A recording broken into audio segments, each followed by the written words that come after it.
नमस्कार, मी प्रीती. मी मराठी लाईव्हच्या दुपारच्या बातमीपत्रांमध्ये तुम्हा सर्वांचं खूप स्वागत. मोदी सरकारने संकटाच्या काळात साथ देणाऱ्या शिवसेनेच्या सातबाऱ्यावरचं नाव बदललं. उद्या ते आमच्या सातबाऱ्यावरचं नाव बदलतील.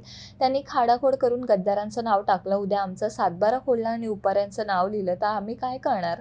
तुम्हाला ते नकली म्हणत असतील तर आम्हाला ते नकली शेतकरी म्हणतील अशी भीती लोकांना वाटत आहे.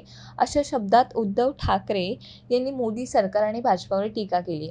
यावेळी आमचं मत महाविकास आघाडीला आहे असं शेतकरी स्वतःहून सांगत आहेत असंही उद्धव ठाकरे म्हणाले. नांदेडमध्ये पत्रकार परिषदेत ते संवाद साधत होते. बारामती लोकसभा मतदारसंघात पवार कुटुंबियांमधील लढत होत आहे. महायुती आणि महाविकास आघाडीत असणाऱ्या दोन्ही राष्ट्रवादी काँग्रेसमध्ये ही लढत रंगणार आहे. शरद पवार यांच्या राष्ट्रवादी काँग्रेसकडून विद्यमान खासदार सुप्रिया सुळे पुन्हा एकदा निवडणूक रिंगणात आहेत. त्यांना आता घरातूनच आव्हान दिले आहे. राष्ट्रवादी काँग्रेसचे नेते अजित पवार यांच्या पत्नी सुनेत्रा पवार मैदानात उतरल्या आहेत. सुप्रिया सुळे यांच्यासाठी शरद पवार यांच्या राष्ट्रवादीसोबत काँग्रेस आणि उद्धव ठाकरे यांची शिवसेना आहे.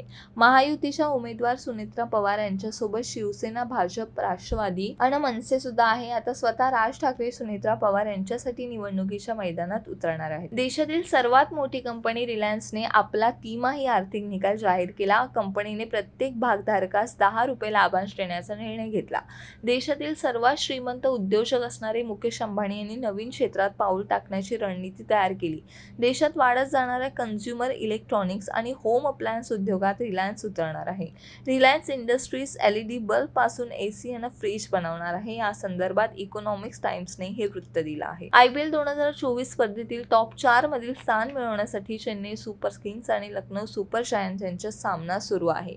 या सामन्यात लखनौ सुपर जायंट्सचा कर्णधार KL राहुल यांनी नाणेफेकीचा कौल जिंकला.